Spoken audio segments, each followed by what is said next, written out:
Hi viewers, আশা করি সকলে ভালো আছেন। আজকে আমরা আরও একটি নতুন ভিডিও নিয়ে হাজির হয়েছি। সেটা হচ্ছে 20তম বিসিএস লিখিত গণিত পরীক্ষার সমাধান নিয়ে। আমরা গত দিনে 10ম বিসিএস পরীক্ষার সমাধান দিয়েছিলাম। তো আজকে আমরা 20তম বিসিএস পরীক্ষার সমাধান করব, গণিত অংশে লিখিত গণিত।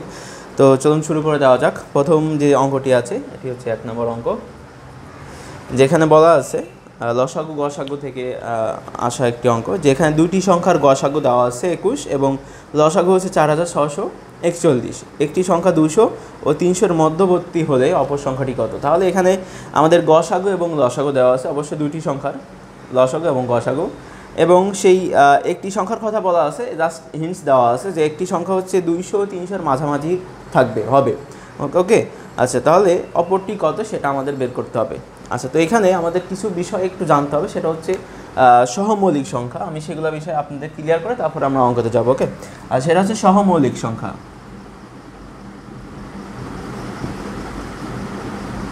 যে সহমৌলিক জিনিসটা আসলে কি?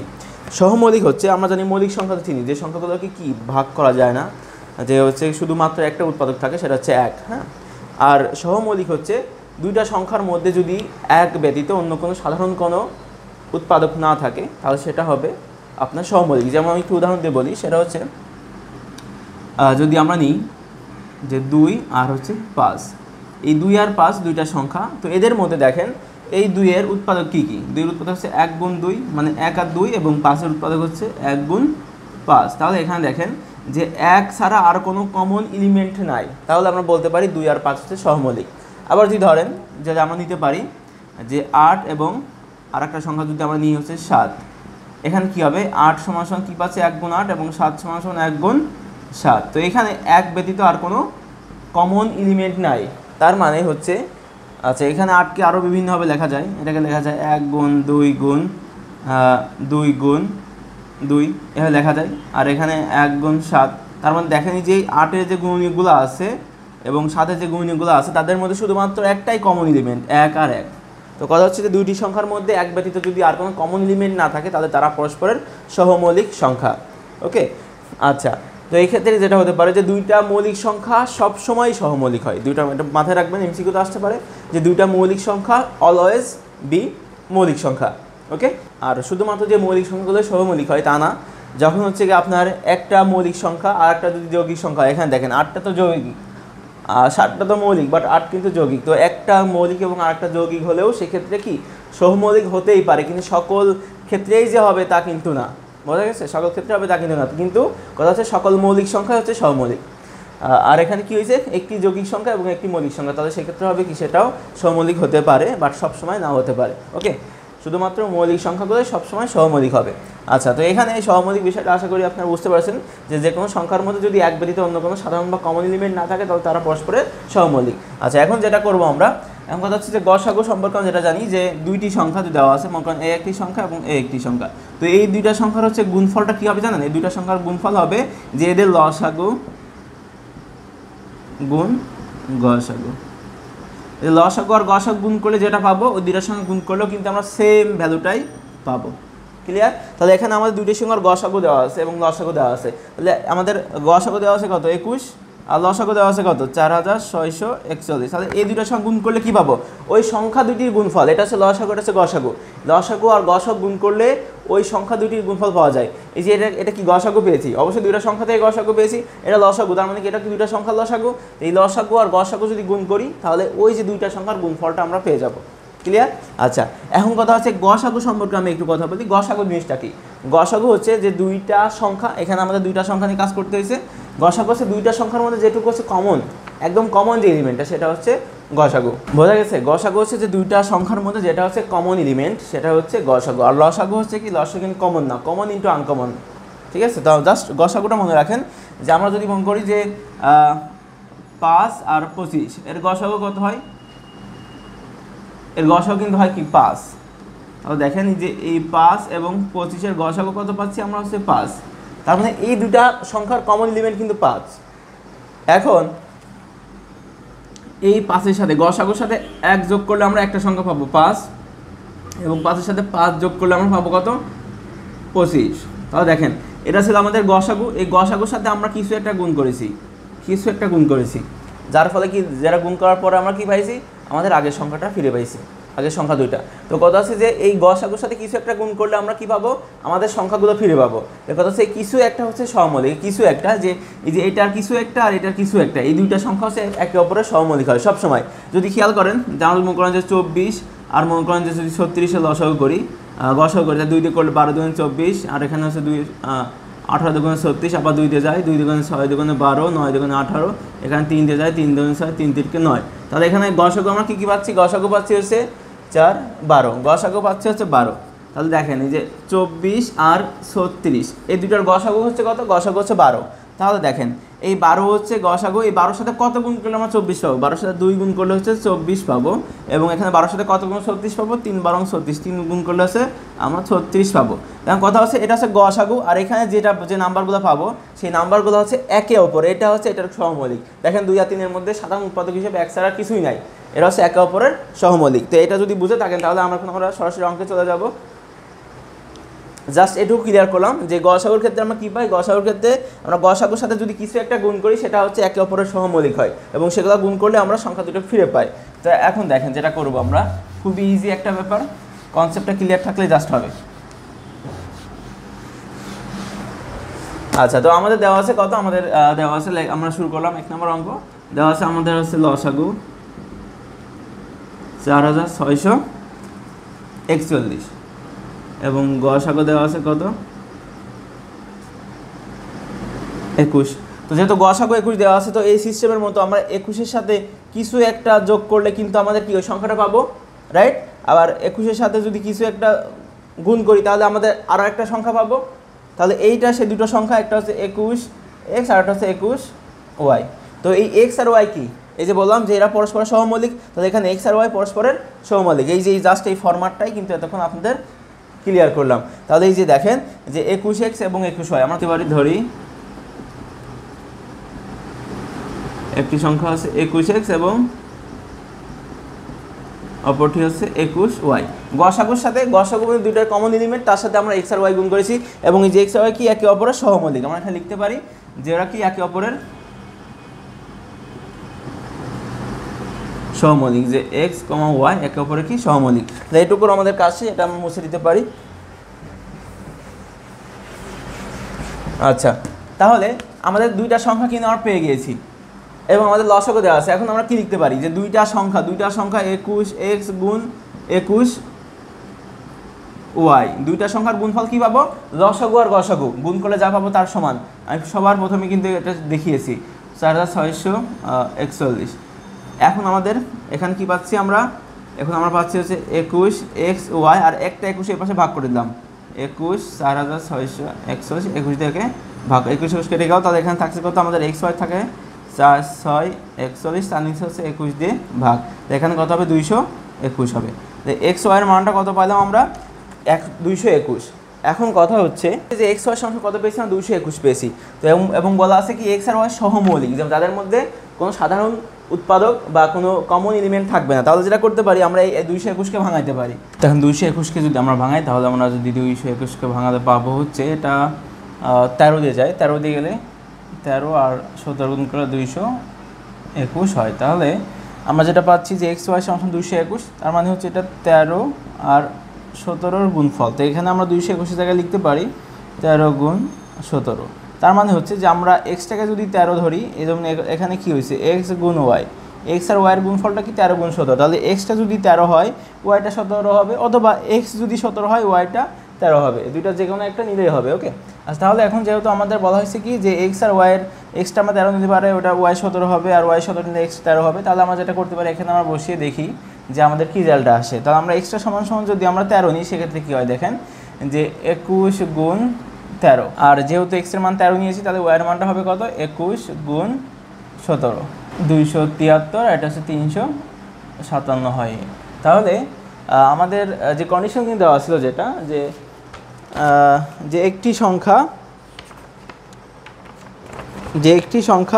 200 এবং 300 এর মাঝামাঝি হবে। তাহলে আমাদের এখানে একটি সংখ্যা 273 আছে, যেটা কি না 200 ও 300 এর মাঝামাঝি কিন্তু অবস্থিত।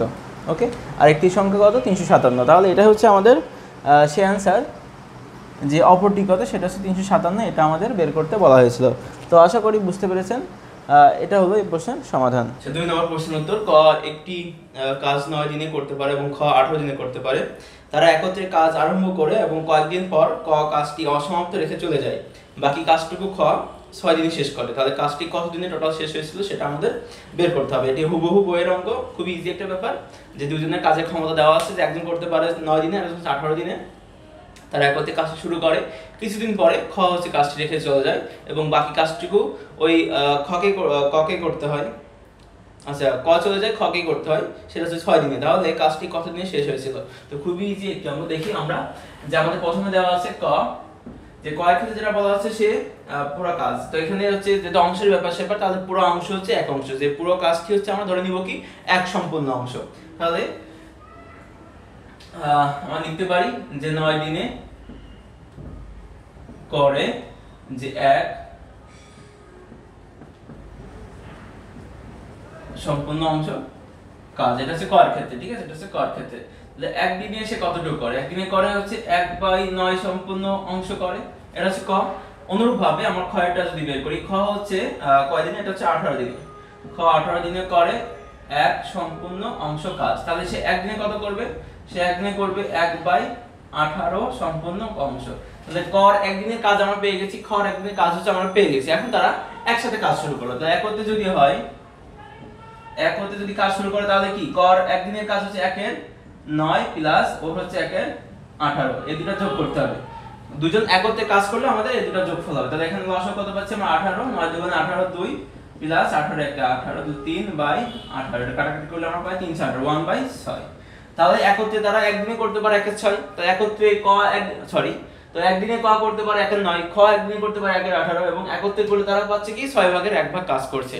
তো এখন কথা হচ্ছে যে বিষয়টা দেখেন, যে একত্রে তারা কাজ শুরু করেছিল, শুরু করার কিছুদিন পরে ক কাজটি রেখে বাকি রেখে চলে যায়, খ কে করতে হয় 6 দিন। তার মানে খ হচ্ছে লাস্ট 6 দিন করছে। এখন লাস্ট পুরো কাজ হচ্ছে এটা হচ্ছে আমার পুরো কাজ, ঠিক আছে, এটা হচ্ছে পুরো কাজ। তো লাস্ট 6 দিন এই ধরনের, এই লাস্ট 6 দিন কাজ করতে হয়েছে শুধু খ কে। তো লাস্ট 6 দিন এসে কতটুকু কাজ করছে দেখেন, মনে করি লাস্ট 6 দিন এসে এতটুকু কাজ সম্পূর্ণ করছে শুধু খ। তাহলে বাকি এই কাজটুকু কে করছে? বাকি এই কাজটুকু করছে হচ্ছে তারা হচ্ছে দুইজন মিলে। তাহলে আমরা পুরো কাজটাকে ধরে নিই, এই যে পুরো কাজটুকুকে ধরবো হচ্ছে কি এক অংশ। এখন এই এক অংশ থেকে যে খ লাস্ট 6 দিনে কতটুকু করছে সেই কাজটা বের করে যদি এক অংশ থেকে বাদ দিই, তাহলে আমাদের পড়ে থাকবে কোনটুকু? পড়ে থাকবে আমাদের এইটুকু। এখন সেইটুকু একত্রে করতে কয়দিন সময় লাগবে জাস্ট এটা আমাদের বের করতে হবে, খুব ইজি অঙ্ক। আচ্ছা, তাহলে আমরা বের করি যে ক্ষয়ের ক্ষেত্রে যে সে একদিনে করতে পারে এত অংশ, তাহলে 6 দিনে কতটুকু করতে পারে? কারণ যে এই কাজটুকু করেছিল যে 6 দিনে, তাহলে 6 দিনে সে কতটুকু কাজ করতে পারে সেটা আমরা বের করি। তো একদিনে করতে পারে এত, তাহলে 6 দিনে করতে পারে 1/18 গুণ 6, 6 দুগুণে 318, তাহলে 1/3 অংশ। তাহলে খ 6 দিনে করতে পারে 1/3 অংশ। তাহলে আমাদের মোট কাজ পুরো কাজ কি? পুরো কাজে বলেছিলাম এক অংশ। তাহলে আমরা লিখে দিই যে বাকি অংশ, বাকি কাজ সেটা হচ্ছে কত? এক অংশ তো বাদ থাকবে আপনার হচ্ছে ক্ষয়ের করা অংশটুকু 1/3। তাহলে এখানে পাচ্ছি 3/3, 3/3 1, তাহলে 2/3 অংশ। তাহলে এই 2/3 অংশ কাজ হচ্ছে বাকি আছে। এই কাজটুকু হচ্ছে ক আর খ একত্রে করছিল, এই একত্রে করতে করতে চলে যায়, ঠিক আছে, ক চলে যায়। তাহলে আমরা করি যে আমাদের 6 দিন তো এই করছেই, 6 দিন হচ্ছে আমাদের লাস্ট 6 দিন তো খ করছেই, এর সাথে হচ্ছে এই যে 2/3 অংশ কাজ করতে কয় দিন লেগেছে সেটা যোগ করলে আমরা টোটাল দিনটা পেয়ে যাব। আমাদের কিন্তু বের করতে বলছে যে কাজটি কত দিনে শেষ হয়েছিল, টোটাল দিনটা। হ্যাঁ, তাহলে আমরা যেটা করব যে লিখতে পারি যে একত্রে এই যে 2/3 কাজটা কিভাবে করবে? একত্রে করবে। তাহলে আমরা লিখতে পারি যে 1/6, যে 1/6 কাজ করে একত্রে, 1/6 কাজ করে তারা কয় দিনে? একদিনে। তাহলে এক কাজ করে, এই পাশে ভগ্নাংশ থাকলে এই পাশে উল্টে যায়, তাহলে 6/1 গুণ একদিনে। এবং 2/3 অংশ করবে, 2/3 অংশ কাজ করবে 6 গুণ 2, নিচে হচ্ছে কত? 3, এতদিন 3 দিয়ে কাটলে 3 দুগুণে 6, এখন 2 দুগুণে 4 দিনে। তাহলে এই যে প্রথমে কাজটুকু একত্রে করছে তারা 4 দিনে, 4 দিন পরে ক চলে যায়, বাকি কাজটুকু খ 6 দিনে করে। তাহলে পরে 6 দিন আর আগে 4 দিন, টোটাল হচ্ছে আমাদের কত?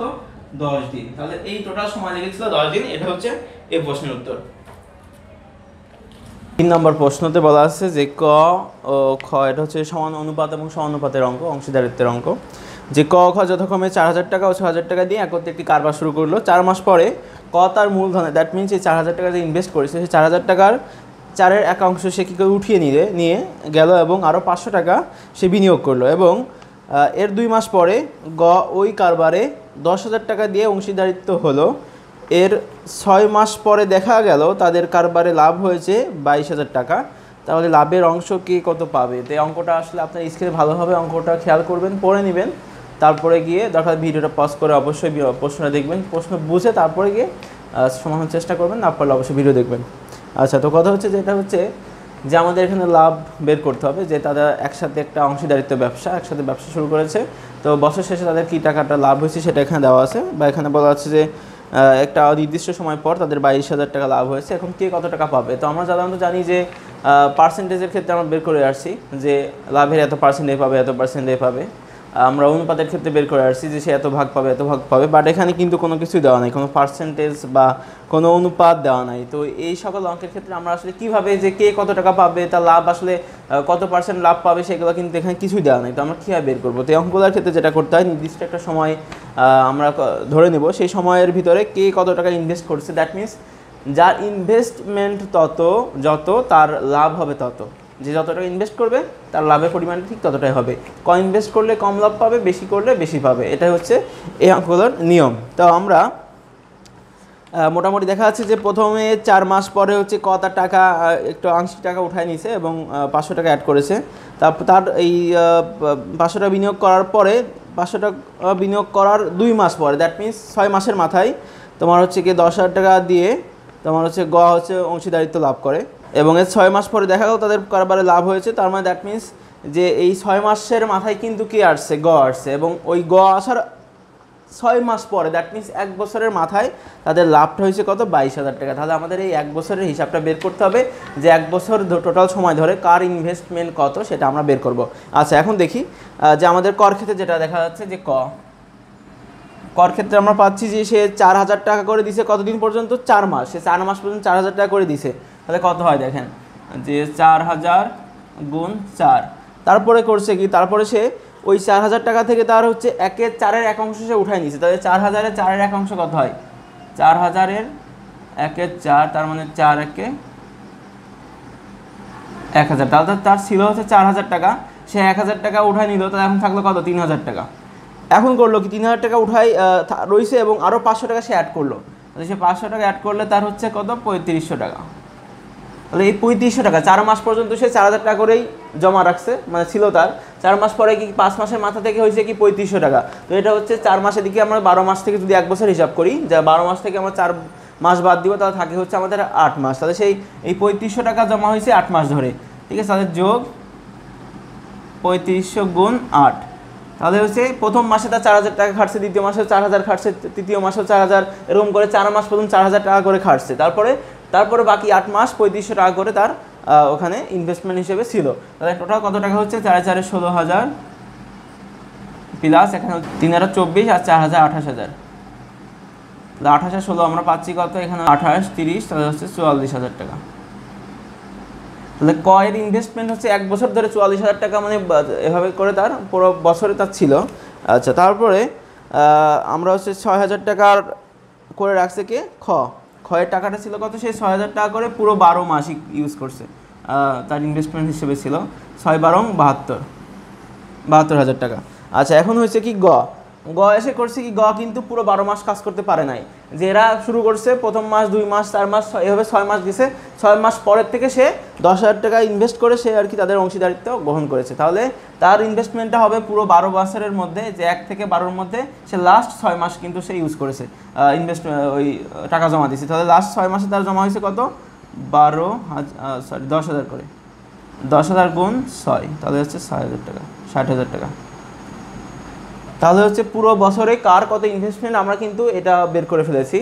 আচ্ছা, এখন কথা হচ্ছে যে আপনারা মনে করতে পারতেন যে আমরা এখানে কেন 12 মাসে হিসাব করলাম, আমরা যে প্রত্যেক মাসে হিসাব করলে তো পারতাম যে প্রত্যেক মাসে কে কত টাকা ইনভেস্ট করেছে সেইটা হিসাব করে কিন্তু আমরা লাভটা বের করতে পারতাম, বাট না। কিন্তু কেন, কারণ হচ্ছে যে আমাদের এখানে যে লাভ হয়েছে, এই লাভ হওয়ার কত মানে ইনভেস্টমেন্ট শুরু হয়েছে, দেখেন ইনভেস্টমেন্ট করছে কত, একদমই যে যেদিন থেকে শুরু করছে সেটা হচ্ছে কি, সেটা হচ্ছে ফার্স্ট মান্থ। এই দিন থেকে শুরু করে লাস্ট যেদিনকে হিসাব করা হয়েছে লাভের পরিমাণ সেটা কবে 12 মাস পরে। কারণ কেন, এই যে বলা আছে দেখেন 6 মাস পরে, মানে লাস্ট যে জয়েন করছে 6 মাস পরে এবং তার 6 মাস পরে লাভটা হিসাব করা হয়েছে। তার মানে কি টোটাল সময়টা কত, ওই শুরু থেকে শেষ পর্যন্ত 12 মাস।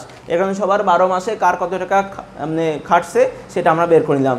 এখন এটাই হবে আমাদের রেশিও। তো এখন দেখেন আমরা এখান থেকে আমাদের রেশিওটা বের করে নিতে পারি, কার কত ইনভেস্টমেন্ট, যে একজন হচ্ছে 44,000 ইস্টু আর একজন হচ্ছে 72,000 ইস্টু আর একজন হচ্ছে 60,000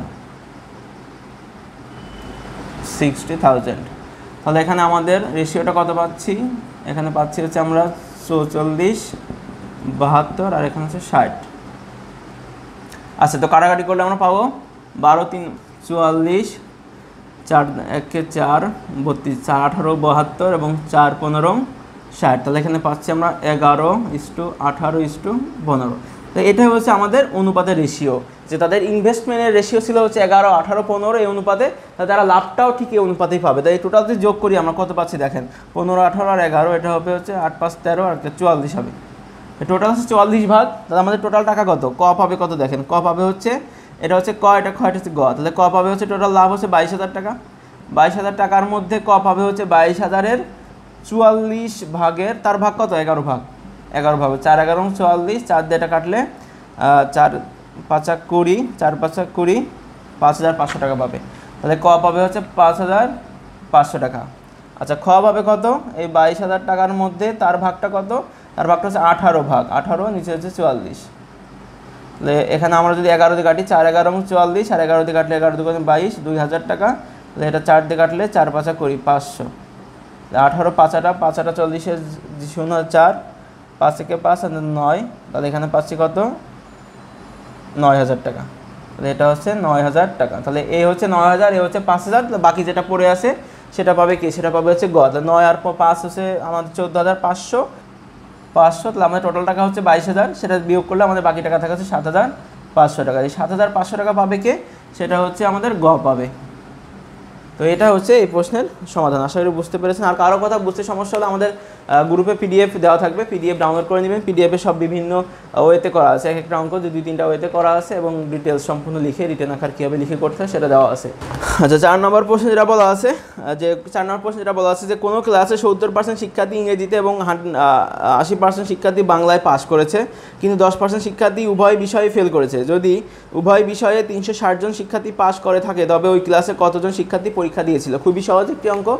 বিষয়টা দেখেন, যে আমি জাস্ট একটা জিনিস একটু আপনাদের ক্লিয়ার করি, সেটা হচ্ছে ধরেন একটা ক্লাসে আপনার 60 জন স্টুডেন্ট আছে, তারা হচ্ছে কি করেছে, তারা হচ্ছে বাংলায় ফেল করেছে, ঠিক আছে। আচ্ছা, 20 জন আছে যারা হচ্ছে ইংরেজিতে এবং 10 জন আছে যারা কিনা উভয় বিষয়ে ফেল করেছে, উভয়। তো এখন কথা হচ্ছে যে এটা হচ্ছে শুধু বাংলা 60 জন, এটা হচ্ছে শুধু ইংরেজি, এখন 10 জন হচ্ছে উভয় বিষয়তে ফেল করেছে, যে বাংলা এবং ইংরেজি দুটোতেই। তো এই ক্ষেত্রে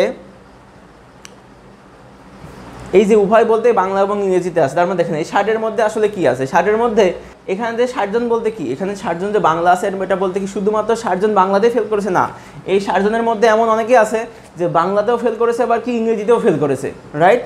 এখানে ইংরেজিতে ফেল করেছে কয়জন, 20 জন। তো এই 20 জন মানে কি শুধুমাত্র ইংরেজিতে ফেল করেছে না, এর মধ্যে কিন্তু ইংরেজিতে ফেল করেছে আবার কি বাংলাতেও ফেল করেছে এমনও আছে। ইংরেজিতে তো ফেল করেছেই, আবার অনেকের আছে দেখা যাচ্ছে বাংলাতেও ফেল করে গেছে। তাহলে এখানে সে হচ্ছে 20 জন। তো এখন কথা হচ্ছে যে শুধুমাত্র বাংলায় ফেল করেছে কয়জন, সেটা যদি আমরা বের করতে চাই সেক্ষেত্রে হবে কি, এই যে এই 60 থেকে যদি আমরা উভয় বিষয়ে ফেল করেছে কয়জন, 10 জন, সেটা বাদ দিয়ে থাকে হচ্ছে 50 জন। তার মানে কি এই 50 জন শুধুমাত্র বাংলাতেই ফেল করেছে, এর মধ্যে কোনো ইংলিশে ফেল নাই, এরা শুধু একটা মাত্র সাবজেক্টে ফেল করে, সেটা হচ্ছে বাংলা।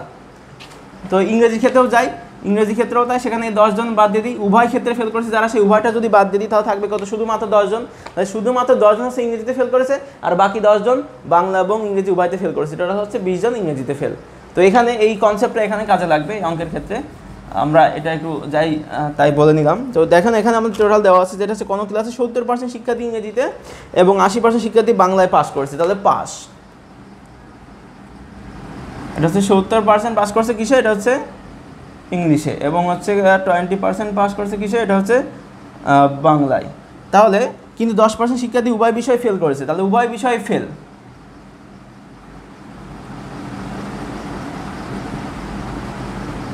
10% শিক্ষার্থী। ওকে, যদি উভয় বিষয়ে 360 জন শিক্ষার্থী পাস করে থাকে তবে ওই ক্লাসে কতজন শিক্ষার্থী পরীক্ষা দিয়েছে। আচ্ছা, তো এখানে 70% পাস, তার মানে ফেল কত, শুধুমাত্র এটা ইংলিশ ফেল মানে 30%। আর এখানে এটা হচ্ছে কি বাংলায় 20%। আচ্ছা সরি, এখানে হচ্ছে আমাদের বাংলায় পাস করছে হচ্ছে 80%, হ্যাঁ এটা 80% হবে, 80%। তো এখানে বাংলায় যদি 80% পাস করে ফেল করছে কত, 20%। তাহলে আমরা দেখেন আমরা হচ্ছে কি ইংলিশে ফেল পাচ্ছি কত, ইংলিশে ফেল পাচ্ছি হচ্ছে আমরা 30% এবং বাংলায় ফেল করছে হচ্ছে সেটা পাচ্ছি কত 20%। এবং উভয় বিষয়ে বোধ বিষয়ে ফেল করছে কত 10%। এখন কথা হচ্ছে যে এই ইংলিশে যারা ফেল করছে 30%, এর মধ্যে কিন্তু বাংলার ফেলও আছে, আবার যারা বাংলায় 20% ফেল করছে এর মধ্যে কিন্তু ইংলিশের ফেলও আছে। তো এখন যেটা হচ্ছে যে আমাদের শুধুমাত্র ইংলিশে ফেল করছে কত, শুধুমাত্র ইংলিশ সাবজেক্টে, সেটা আমরা কী করতে পারি, সেটা ইংলিশ, সেটা করতে পারি কি দেখেন যে ইংলিশের যতগুলো ফেল আছে, যে ওই স্টুডেন্ট যতগুলো স্টুডেন্ট আছে ওরা ইংলিশ বাংলা সব বিষয়ে ফেল করছে, এরকম সবগুলো স্টুডেন্ট মিলে যতজন ফেল করছে ইংলিশে তার থেকে বিয়োগ দিব আমরা উভয় বিষয়ে যারা ফেল করছে সেটা, তাহলে কত 20%। তাহলে এই 20% হচ্ছে পিওর শুধুমাত্র ইংলিশে ফেল করছে, মানে একদম শুধুমাত্র ইংলিশে। আর এমনি করে আমরা বাংলাটাও বের করতে পারি, বাংলার ক্ষেত্রে কী হবে, বাংলায় ফেল করছে টোটাল কত 20%, এর থেকে আমরা এই 10% বাদ দিয়ে দিব, মানে 10% উভয় সাবজেক্টে ফেল, তাহলে টোটাল কত হচ্ছে, টোটাল হচ্ছে 10%। তাহলে এই 10% শুধুমাত্র বাংলা। তো এখন কথা হচ্ছে যে এই শুধু ইংলিশে 20%, শুধু বাংলায় 10%, আর হচ্ছে গিয়ে দুই সাবজেক্ট মিলে ফেল করছে 10%। তাহলে টোটাল ফেল কত, টোটাল ফেল হচ্ছে দেখেন 20 + 10 + 10, এটা হচ্ছে শুধু বাংলা শুধু ইংলিশ, আর এটা হচ্ছে উভয় বাংলা ইংলিশ দুইটা মিলেই। তাহলে টোটাল ফেল কত পাচ্ছি 20 30 40%। টোটাল ফেল হচ্ছে 40%। এখন আমাদের যেটা দেওয়া আছে 360 জন শিক্ষার্থী পাস করেছে। আচ্ছা, তাহলে আমাদের ফেল যদি 40% হয় তাহলে পাস কত, মোট স্টুডেন্ট তো 100% ছিল, 40% ফেল করলে পাস হচ্ছে কত, 100 থেকে 40 বিয়োগ করলে আমার থাকবে হচ্ছে 60%। তাই 60% স্টুডেন্ট পাস করেছে।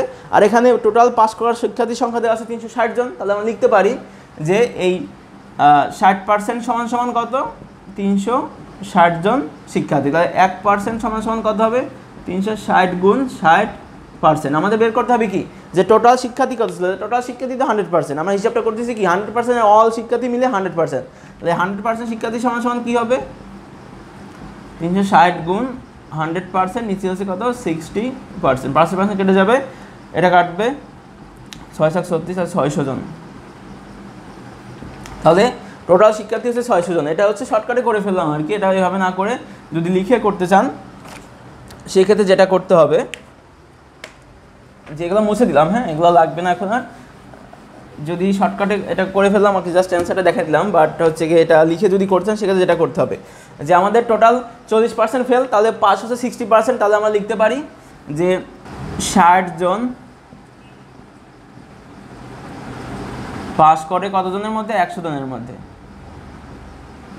তাহলে একজন পাস করবে কতজনের মধ্যে, 100/60।